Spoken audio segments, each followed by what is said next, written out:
ఓం తత్సత్.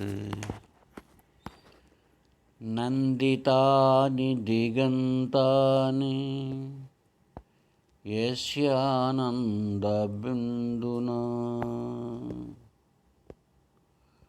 నందితాని దిగంతాని యస్యానందాంబుబిందునా పూర్ణానందం ప్రభం వందే స్వానందైకస్వరూపిణం.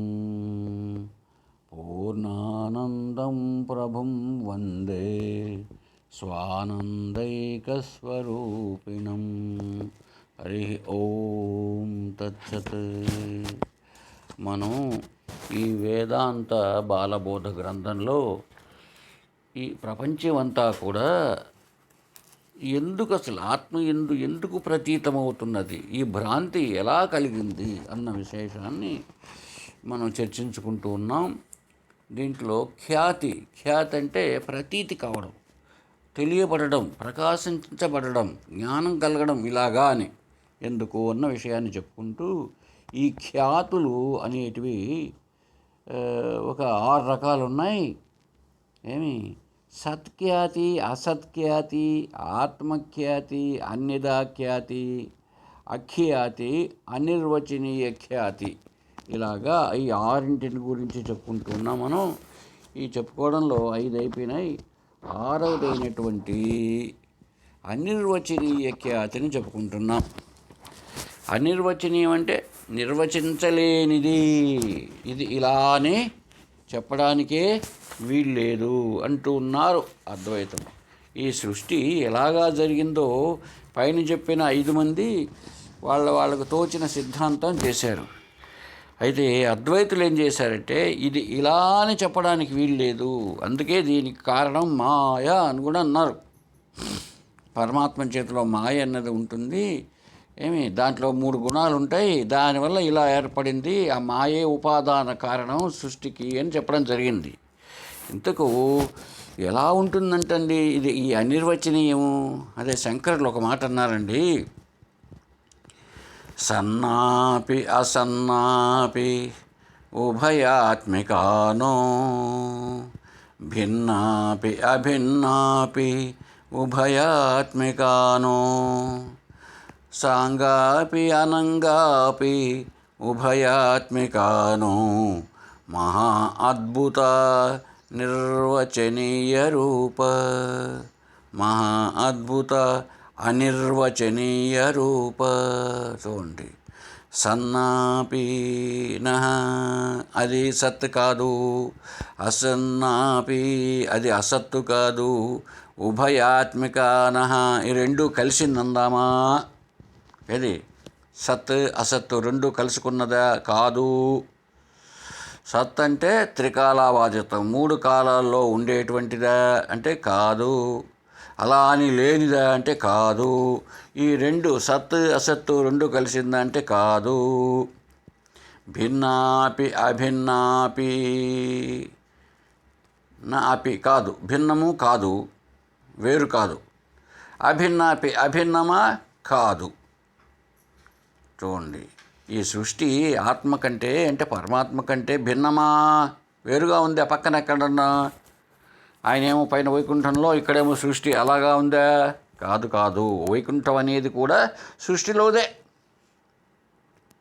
కాబట్టి భిన్న నా అపి భిన్నముగా లేదు. అభిన్నాపి సరే, అభిన్నమా అంటే ఒకటేగా ఉన్నదా? అట్లా ఉంటే సృష్టి ఏమిటి? సృష్టి అనేటప్పటికీ అది తయారై ఉండాలి కదా. కాబట్టి అలా కాదు. ఉభయాత్మికానః భిన్నము అభిన్నము 2 కలిపినటువంటిదా? అది కాదు. సాంగాపి అనంగాపి అంగములతో కూడుకొని ఉన్నదా అంటే కొన్ని భాగాలుగా ఉందా? నా కాదు. అనంగాపి అంగములు లేనిదా అంటే కొన్ని భాగాలు, కొన్ని అవయవాలు, కొన్ని పార్ట్స్, అట్లా కాదు.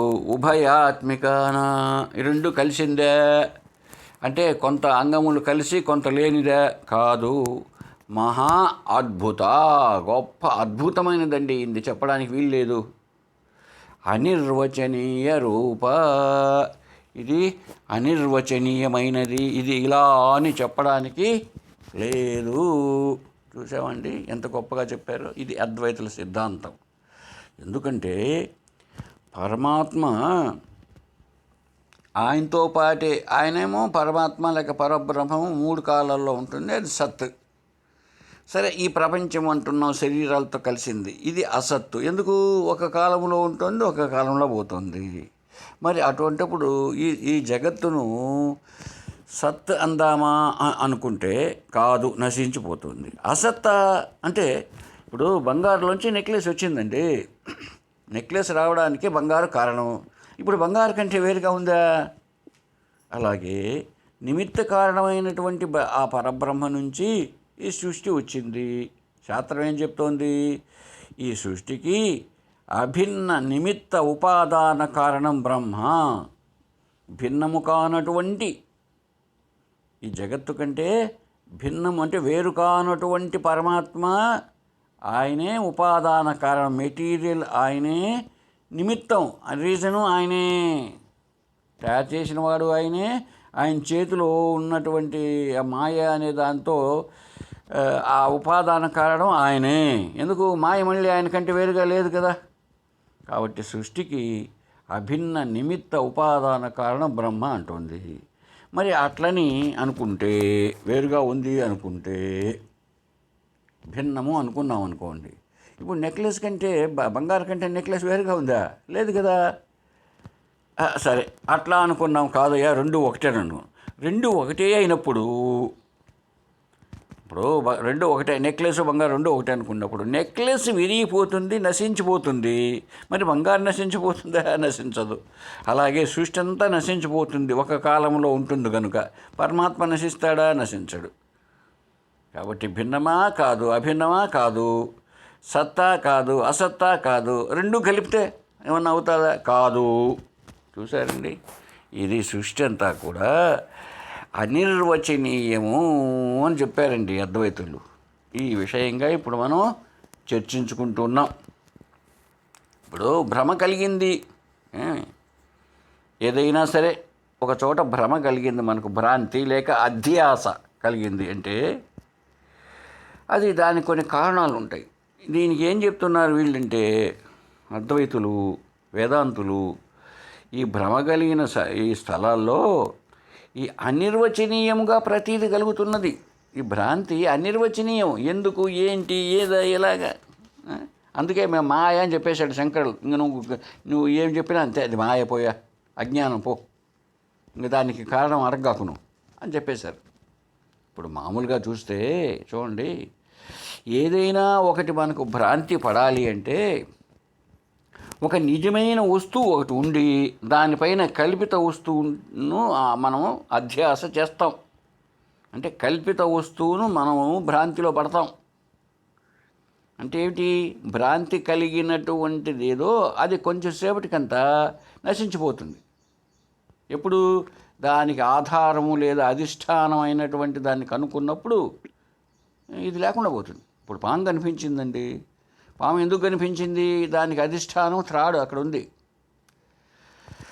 మసక చీకటి కాబట్టి నువ్వు పాము అనుకున్నావు, లైట్ వేసినావు. ఇప్పుడు నీకు నిజం బోధపడింది. ఏమని? అది పాము కాదు, తాడేనని. ఇప్పుడు అక్కడ పాము కనిపించేదానికి ఆస్కారం ఉందా? లేదన్నమాట. కాబట్టి అధిష్టాన వస్తువు ఉంది కనుక ఆరోపించుకున్నాం పామును. సపోజ్ అట్లా కాకుండా కల్పిత వస్తువే ఉంది అనుకున్నాం. కల్పిత వస్తువుకు ఇంకొక కల్పిత వస్తువు అధిష్టానం కావడానికి వీల్లేదు. నిజంగా ఉండే తాడైతే పాము క్షణంలో పోయేది కనుక అది కల్పించబడింది.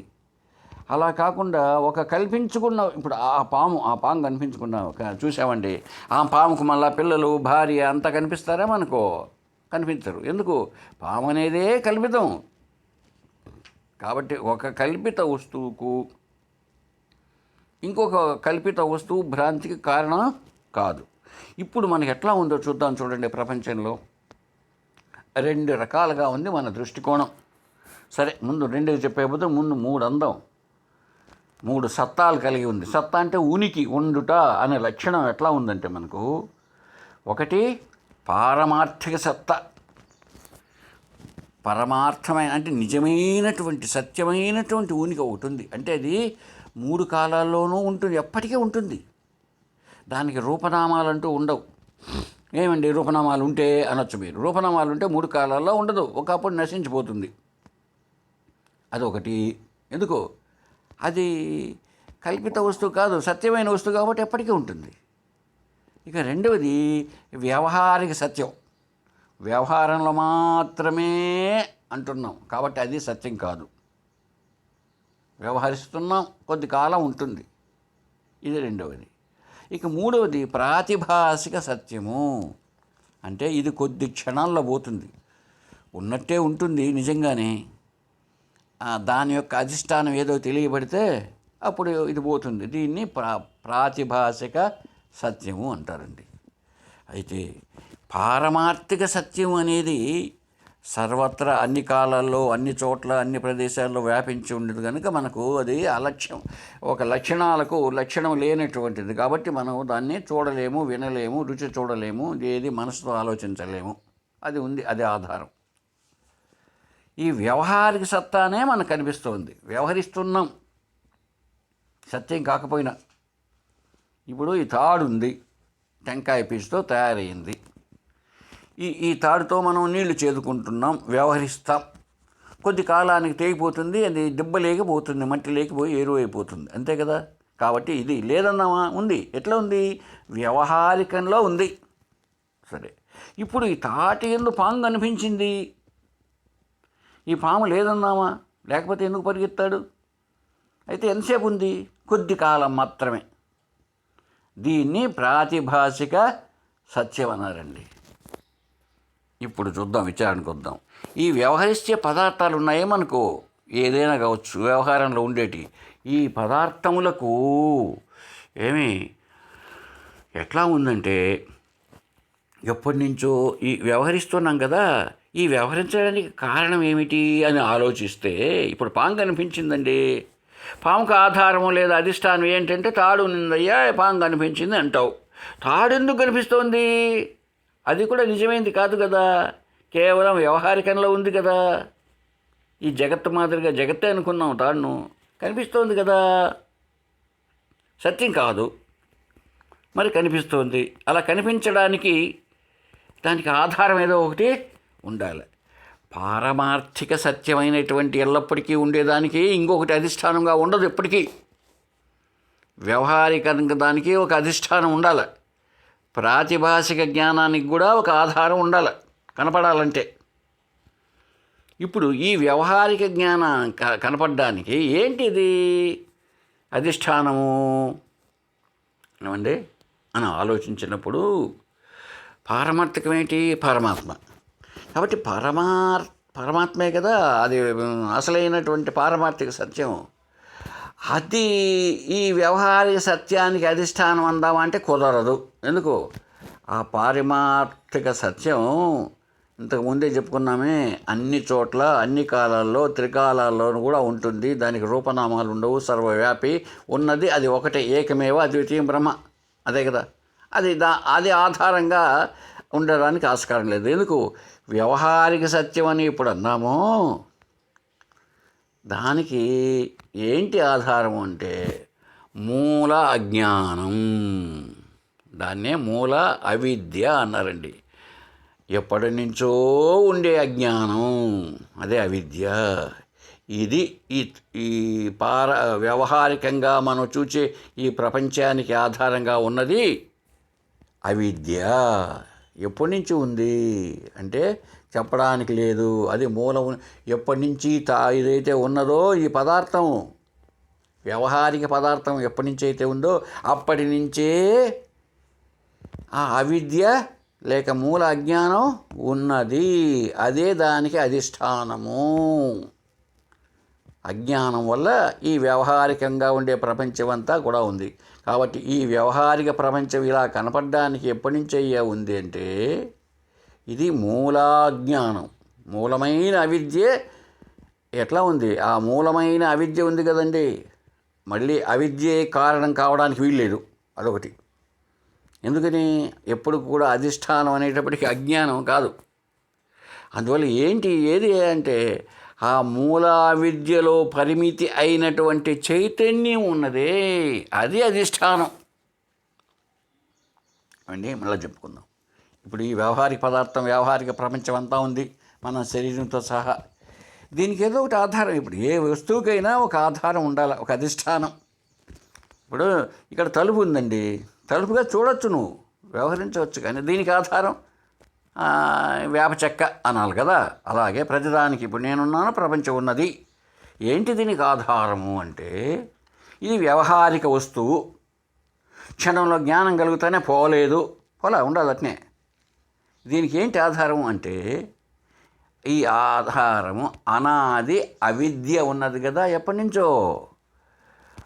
ఆ అవిద్యతో పాటుగా అదే మాయ కదా, దాంతోపాటుగా పరబ్రహ్మము ఉన్నది. ఆ పరబ్రహ్మము ఎప్పుడైతే అవిద్యలో ప్రతిఫలించినదో ఆ అవిద్య మేరకే ఉండిపోయింది. అంటే పరమాత్మ అక్కడ పరిమితి అయిపోయాడు, అవిద్యతో పరిమితి అయిపోయాడు. ఆ విధంగా దాన్ని ఏమంటారంటే మూల అజ్ఞాన అవచ్ఛిన్నమైన చైతన్యం. మూల అజ్ఞానం లేదా మూల అవిద్యతో పరిమితి అయినాడు ఇప్పుడు ఆ పరబ్రహ్మ. నిజానికి పరబ్రహ్మ సర్వదా కదా ఉండేది. ఈ అవిద్య ఎప్పటి నుంచి ఉంది? ఎప్పుడో మూలం నుంచే ఉంది. దాని చేత పరిమితి చేయబడినటువంటి పరమాత్మ ఆయనే ఒక ఈశ్వరుడు. అదేంటి కారణం? ఏది? వ్యవహారిక వస్తువులకు ఆ పరమార్థ చైతన్యమే అధిష్టానము. బాగుందండి. ఆ తర్వాత ఇప్పుడు అలా కాకుండా చూడండి, కొన్ని ప్రాతిభాషిక పదార్థాలు ఉన్నాయి మనకు. ప్రాతిభాషికం అంటే క్షణంలో జ్ఞానం కలుగుతానే అది లేకుండా పోయేటి. ఇప్పుడు మసక చీకట్లో పాము చూసావు, అది లేదా అంటే ఉంది కదా. మరి దానికి ఏది ఉండేది కనిపించింది? తాడుండి కనిపించింది. కాబట్టి ప్రాతిభాషిక పదార్థములకు అంటే క్షణంలో ఉండి క్షణంలో పోయే వాటికి అధిష్టానం లేదా ఆధారం ఏమిటి? వ్యవహారిక పదార్థాలు. ఇప్పుడు తాడులో పాము కనిపించింది, పాముకి ఏమిటి అధిష్టానము అంటే తాడు, అది వ్యవహారంలో ఉంది. అలాగే ఇంకో చోట చీకట్లో పోతూ ఉంటే ఒక ఈత చెట్టును చూసి వాడు దెయ్యం అనుకున్నాడు. లైట్ వేసి చూస్తే దెయ్యము కాదు, పాడు కాదు. సరే, ఇంతవరకు దెయ్యం కనపడి ఒళ్ళు పదిలింది కదా అతనికి. ఆ దెయ్యానికి కారణం ఎవరు అంటే ఈ చెట్టు ఏమిటి అంటే వ్యవహారిక సత్యం. ఏమండి, ఎందుకు చెప్తున్నామంటే ఏదో ఒక అధిష్టానము లేనిదే భ్రాంతి జరగదు. కల్పిత పదార్థములకు అధిష్టానము కాదు అని చెప్పాను మొదట్లో థియరీ. అలాగే ఇక్కడ ఈ ప్రాతిభాషికంగా కనపడేటువంటి ఈ పదార్థాలు ఏవైనా కావచ్చు. అది అక్కడ పోయినాడు మధ్యాహ్నం అప్పుడు ముత్యపు చెప్పులో వెండి కనిపించింది. నిజానికి వెండి లేదు, దగ్గర పోయి చూస్తే వెండి లేదు. కాబట్టి అది ప్రాతిభాషిక పదార్థము. దానికి ఆధారం ఏమిటి? వ్యవహారంలో ఉన్నటువంటి ముత్యపు చెప్ప కదా. కాబట్టి ప్రాతిభాషిక పదార్థములకు అధిష్టానము లేదా ఆధారము వ్యవహారిక పదార్థములు. ఈ వ్యవహారిక పదార్థములకు ఏదండి అధిష్టానము లేదా ఆధారము అన్నప్పుడు ఈ వ్యవహారిక పదార్థాలు కూడా సత్యం కావు కదా. సత్యం కావు, కాకపోతే చాలా ఏళ్ళు ఉంటాయి ఇవి. ప్రాతిభాషికంగా కనిపించేటువంటి పాము, ఆ దెయ్యము, ఈ వెండి కనిపించాయి, ఇవంతా క్షణంలో పోతున్నాయి కాబట్టి అవంతా ప్రాతిభాషికము అన్నాము. ఈ వ్యవహారం చాలా కాలం ఉంటాయి, అయినా అధిష్టానం ఒకటి ఉండాలి కదా. అంటే ఏంటి వీటికి ఆధారము అంటే అవిద్య అనేది మొదటి నుంచి ఉందయ్యా, ఎప్పటి నుంచో. దాంట్లో పరిమితి చేయబడినటువంటి బ్రహ్మ చైతన్యం ఉన్నది, అదే అంటే ఈశ్వరుడు. అవిద్యతో కూడుకొని ఉన్న బ్రహ్మ చైతన్యము, అది మాత్రమే వీటికి ఆధారము, అధిష్టానము. ఇప్పుడు వీటిని గురించి వర్ణిస్తాడు చూద్దామండి. ఇది థియరీ చెప్పుకున్నాం. ఇప్పుడు ముత్యపు చిప్పలో వెండి కనిపిస్తోందండి మధ్యాహ్నం పోతే. అది భ్రాంతి. నిజానికి అక్కడ వెండి మాత్రం లేదు. దాన్నే భ్రాంతి లేక అధ్యాస అంటున్నాం. అది కలగడానికి ఆధారం లేదా అధిష్టానం ఏమిటి అంటే ఆ ముత్యపు చిప్పకు పరిమితంగా ఉంది కదా, అది పరిమితమైంది. అంటే ఒక చోట్ల మాత్రమే ఉంది. అక్కడ వరకు ఉండేటువంటి ఒక చైతన్యమే, అక్కడ అది జ్ఞానమే కనబడతా ఉంది కదా, అదే దానికి అధిష్టానం. అలాగే చూడండి, ఆ ముత్యపు చిప్పలో ఎట్లా జరుగుతుందో ముందు చెప్తున్నాడండి. భ్రాంతి, ఏం భ్రాంతి కలిగింది? వెండి అనే భ్రాంతి కలిగింది. అప్పుడు ఎట్లా జరిగిందంటే అది ఈ కంటి ద్వారా అంతఃకరణ వృత్తి, మనసు యొక్క వృత్తి ఎట్లా వెళ్ళిందంటే కంటి ద్వారా వెళ్ళి అక్కడ ఉన్నటువంటి ఆ ముత్యపు చిప్పతో సంబంధపడింది. అంటే చూసింది కన్ను, సంబంధపడి ఏం పోయింది ఇక్కడి నుంచి అంటే కన్ను పోలేదు, కంటి ద్వారా మనసులో ఉన్న వృత్తి పోయింది. ఈ మనస్సులో ఉన్న వృత్తి ఏంటండి? ఎట్లా దానికి సొంతంగా శక్తి ఉందా? లేదు లేదు లేదు. మనసు కంటే వెనకాల ఉన్నటువంటి ఆత్మ చైతన్యం అంటున్నామే జ్ఞానము. ఆ జ్ఞానమే మనసు ద్వారా వెళ్ళేటప్పటికీ దాన్ని మనోవృత్తి అన్నామండి. అంతే, ఉన్నదేమో ఆత్మ చైతన్యం, అసలు చైతన్యమే. ఎట్లా అయితే మనం ఒకే ట్యాంకర్ నుంచి నీళ్ళు వచ్చినా టాయిలెట్లో ఉన్న నీళ్ళు అంటున్నాం, ఉండే అన్ని కొళాయిలే, చూసామండి. అలాగే అంతటా ఉన్న ఆత్మ చైతన్యమే మనసు ద్వారా వెళ్ళినప్పుడు దాన్ని మనోవృత్తి అని, ఆ బుద్ధి ద్వారా అయితే బుద్ధి వృత్తి అంటున్నాం ఆ ఆలోచనలను. అందువల్ల అంతటా ఉన్న ఆత్మ చైతన్యమే మనసు ద్వారా వెళ్ళి అప్పుడు మనోవృత్తి లేదా అంతఃకరణ వృత్తిగా పోయి కంటి ద్వారా వెళ్ళి అక్కడ ఉన్నటువంటి ఉంది కదా, అక్కడ ఒక ముత్యపు చిప్ప పడి ఉంది. దాంతోపాటు చైతన్యం, ఆత్మ చైతన్యం అంతటా కదా ఉంది. అంటే జ్ఞానం లేకపోతే అది ముత్యపు చిప్ప అని మనకి ఎట్లా తెలుస్తుంది చెప్పండి? కాబట్టి అక్కడ ఉన్నటువంటి ముత్యపు చిప్పతో సంబంధపడి ఉన్నటువంటి జ్ఞానం ఉందే, దాన్ని గుర్తించిందండి. దాన్ని ఈ చైతన్యము ఆ చైతన్యము రెండు కలుసుకున్నాయి. కంటి ద్వారా పోయినటువంటి జ్ఞానము, అక్కడ ఒక వస్తువు ఉంది, ఆ వస్తువుకు సంబంధించిన జ్ఞానము. దీన్ని సామాన్య జ్ఞానం. అప్పటికి ఇంకా అది ముత్యపు చిప్ప అని తెలియలేదు. ఈ కంటి ద్వారా భావన లేదు, మనసు ద్వారా వెళ్ళినటువంటిది. అందువల్ల అక్కడున్నది సామాన్యాంశమును మాత్రం తెలిపింది. కానీ విశేషాంశమును అంటే ఏంటి విశేషాలు? ఆ రూపనామాలే కదా.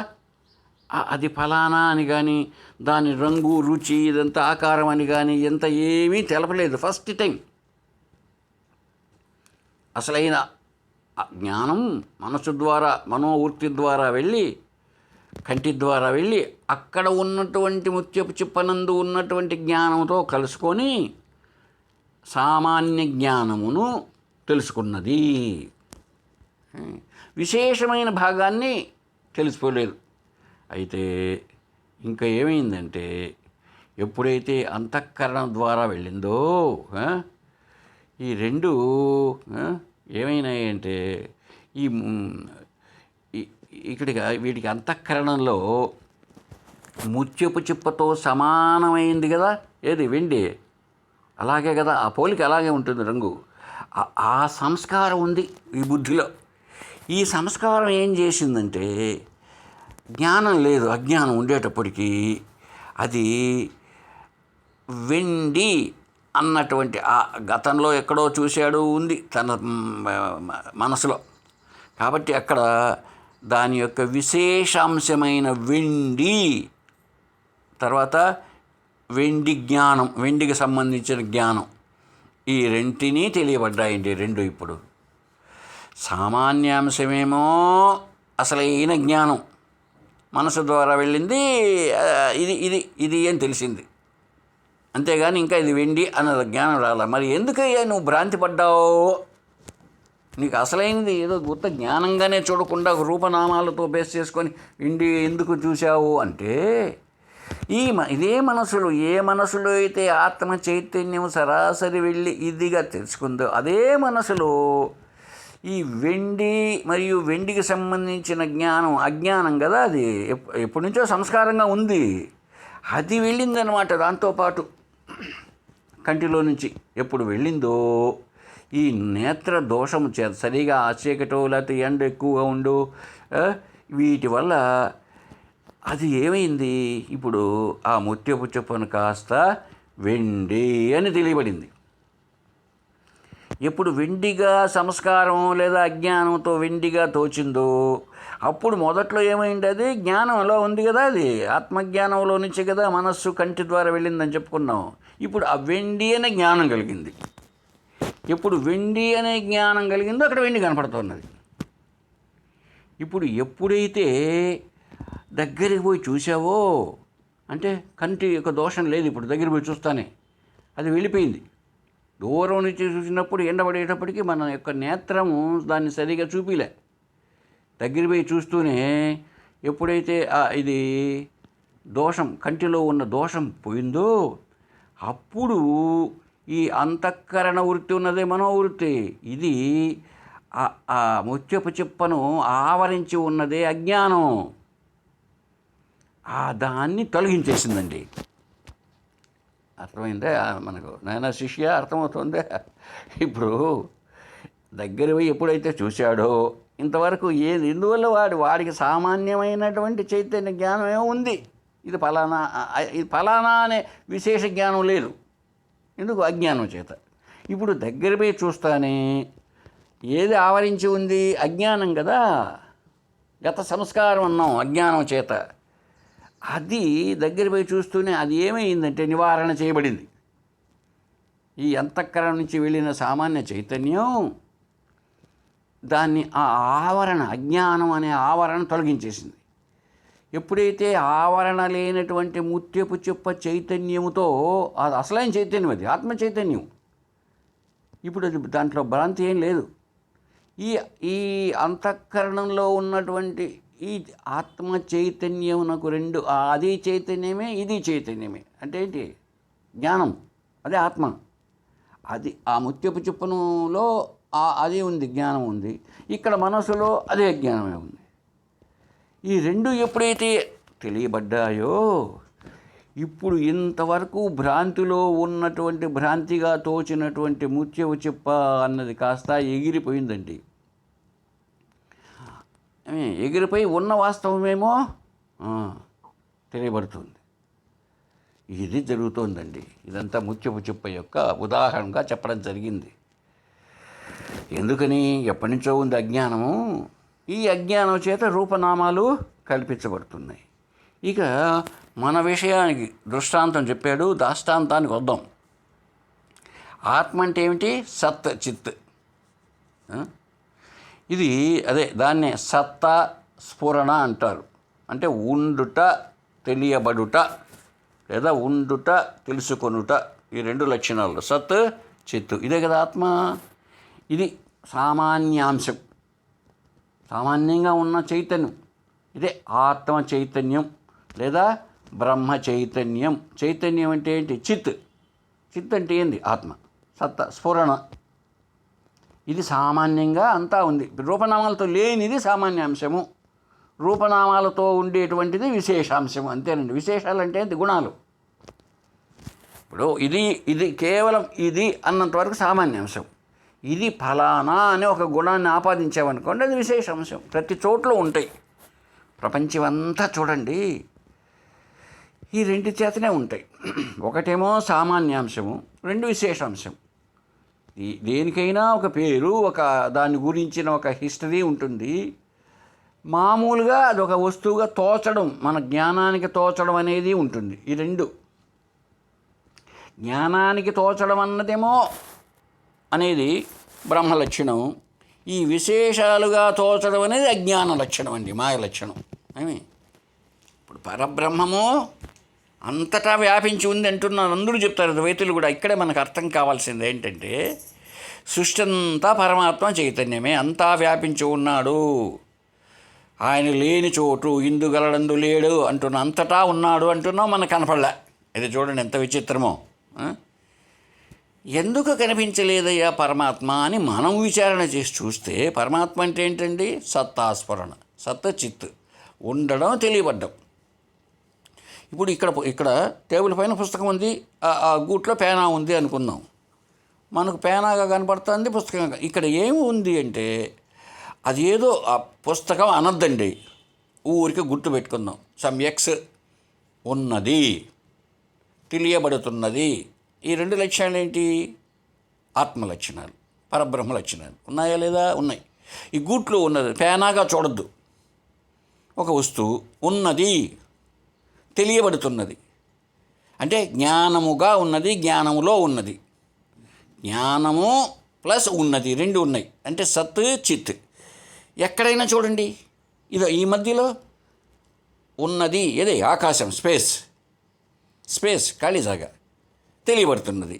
ఉన్నది అంతటా అదే. ఇంకా అంటే ఆత్మ చైతన్యము లేదా బ్రహ్మ చైతన్యం అంటే జ్ఞానము అంతటా ఇలా వ్యాపించి ఉన్నాడండి ఈ పరమాత్మ. అయితే మనకెందుకు కనపడడం లేదు? ఇదిగో పక్కనే పరమాత్మతో పాటు ఏమున్నది? మాయా లేక అజ్ఞానము. ఈ మాయా లేక అజ్ఞానం అంటే ఏంటి? విశేషాంశం. సామాన్యాంశమైన సత్యచిత్ అయితే కనిపించింది, విశేషాలంటే నామరూపాలు. ఇది ఏం చేసింది? అసలైనటువంటి దాన్ని కప్పివేసింది, తెలియనీయకుండా చేసింది. మాయ పరమాత్మను కప్పివేసింది. విచిత్రంగా ఉంటుంది చూడండి. పైన మాయకి ఏమైనా స్వయం సత్తా ఉందా అంటే లేదు. లేనిదే కదా మాయ. లేనిది పరమాత్మను కప్పేసింది. ఇప్పుడు ఈ నామరూపాలు పరమాత్మను కప్పివేశాయి. ఈ పుస్తకం దగ్గరికి వచ్చేటప్పటికి ఇది తెలియబడుతున్నది అన్నంతవరకు పరమాత్మ. ఇది 4 పక్షాలుగా ఉన్నది, 200 పేజీలు కలిగి ఉన్నది, కాగితాలతో ఉన్నది. ఇవన్నీ లక్షణాలు, విశేషాలు అంటే రూపనామాలు. ఇదేంటిది? మాయా లేక అజ్ఞాన లక్షణం. మనకేమవుతున్నది? అసలైన సామాన్యాంశం తెలియబడ్డం లేదు, విశేషాలైన పుస్తకం తెలియబడుతుందండి. ఇదేంటిది అనే ప్రశ్న రావచ్చు మనకు. ఏమని? పరమాత్మని ఏందయ్యా ఈ రూపనామాలు కప్పివేయడము? అదే రూపనామాలు అంటే అజ్ఞానం లేదా మాయ. అంటే దానికి ఒక మంచి శాస్త్రం, ఒక మంచి దృష్టాంతం ఇచ్చిందండి. ఇప్పుడు ఎండ చేత నీరు ఆవిరి మేఘాలు ఏర్పడ్డాయండి. అంటే ఏంటి? సూర్యరశ్మి చేత, సూర్యుని ఎండ చేత నీరు ఆవిరి మేఘాలు ఏర్పడ్డాయి. కాబట్టి మేఘములకు అధిష్టానం, ఆధారం ఎవరు? సూర్యుడు. సూర్యుని యొక్క శక్తి చేత ఏర్పడిన మేఘములు సూర్యుడిని కనపడనీయకుండా కప్పేసేయ లేదా? చూడండి, కప్పివేసి. ఇప్పుడు ఆ తామర కోణంలో చూద్దామండి. ఏర్పేటలో బయట ఉండేది తామరకుంటా అని ఒకప్పుడు, ఇప్పుడు లేదు, ఎండిపోయింది అనుకోండి దాదాపు. అక్కడ నీటి చేత ఏర్పడినటువంటి తామరాకులు, నీటి వల్లనే, నీరు లేకపోతే తామరాకు ఎండిపోతుంది, నాచు కావచ్చు. అది నీటి వల్ల ఏర్పడిన తామరాకులు నీటిని కనపడనీయకుండా కప్పివేశాయండి. అర్థమవుతుందా? అలాగే ఈ మాయ అన్నది ఇది ఆయన చేతిలో ఉన్నదే, అయినా ఆ పరబ్రహ్మను కప్పివేసేసింది. అందువల్ల విశేషాంశములతో కనిపిస్తున్నది. కనిపించేటప్పటికీ ఈ విశేషాలే కనపడుతూ ఉన్నాయి, కానీ మనకు అసలైనది కనిపించాలి. ఇప్పుడు మన దృష్టాంతానికి వస్తే అక్కడ అసలైనటువంటి ముత్యపు చెప్పేమో ఉంది. మరి ఎందుకు కనిపించలేదయ్యా అంటే ఒక దోషం ఉన్నది. కంటిలో సరిగి ఎండ ఎక్కువగా ఉండేటప్పటికి తళ అనేటప్పటికి వెండి అంటుకుంటున్నాం మనం. అదేమో ఉంది. అయినప్పటికీ ముత్యపు చెప్ప కనిపించాలి కదా అని అంటే అది కనిపిస్తూనే ఉంది. ముత్యపు చెప్పేమో అక్కడ ఉన్నది అదే. ఇక్కడి నుంచి ఈ ఆత్మ అనబడే చైతన్యం మనసు ద్వారా, కంటి ద్వారా వెళ్ళింది. అక్కడ ఉన్నది ఆత్మ చైతన్యమే, పరమాత్మయే. ముత్యపు చెప్పలో కూడా ఈ రెండు కలుసుకున్నాయి. మొదట్లోనే తెలిసింది మనకేమో ఇది సమ్యక్స్ అని. అంతవరకు బాగుంది. ఈ వెండిని పేరు, వెండిని ఆకారం ఇవంతా ఎందుకు కనిపించాలి అంటారా? ఇక్కడ ఏమైందంటే ఇక్కడి నుంచి మనస్సు ద్వారా వెళ్ళిన వృత్తి అంటే ఆలోచన ఎందుకని? ఇది ఎప్పటి నుంచో సంస్కారం రూపేణ మనస్సులో పేరకపోయి ఉన్నది అజ్ఞానం. ఏదే? వెండి అనే సంస్కారం అజ్ఞానంతో. ఇది పోయింది అనమాట. దాంతోపాటు ఆ చైతన్యంతో పాటు ఆత్మ చైతన్యం అంటున్నామే జ్ఞానం, దాంతోపాటు ఇది కూడా దాంతోనే ఉంది. వెళ్ళేటప్పటికి అక్కడ కంటి దోషం ఉంది కనుక, సరిగా చూపు ఆనలేదు కనుక, కాస్త ఆ సామాన్య గుణమైనటువంటి ఆత్మ చైతన్యం కనిపించకుండా ఈ రూపనామాల పైన పడి దాన్ని ఎత్తిన అలాగా కనిపించేసిందండి వెండి అని. ఇప్పుడు జ్ఞానం కలిగింది. అది దగ్గర పోయేటప్పటికి ఏమైంది? ఎప్పుడు ఇది కాదు అన్నది కలిగింది, వెండి కాదు అని. ఈ మనసు ద్వారా వెళ్ళి అజ్ఞానం లేదా సంస్కారం కాస్త పోయిందో ఉన్న సత్యం బోధపడాలి కదా. ఇది జ్ఞానమే, అక్కడ జ్ఞానమే, రెండు జ్ఞానాలే కాబట్టి ఉన్న సత్యం బోధపడింది. ఇది దృష్టాంతంతో. ఇప్పుడు మనం దృష్టాంతాన్ని చెప్పుకుందామండి. మన జీవితాల్లో ఎందుకు ఇలాగా ప్రపంచం కనిపిస్తోంది? ఈ శరీరము ప్రపంచం ఉండేదంతా పరమాత్మే. కొంచెం టఫ్ సబ్జెక్ట్గా ఉండొచ్చు. ఇది బాగా మనకు అర్థం కావాలి. ఈ ప్రపంచం ఎందుకు కనిపిస్తున్నది అన్నది మనకు అర్థం కావాలన్నమాట. హరి ఓం తత్సత్.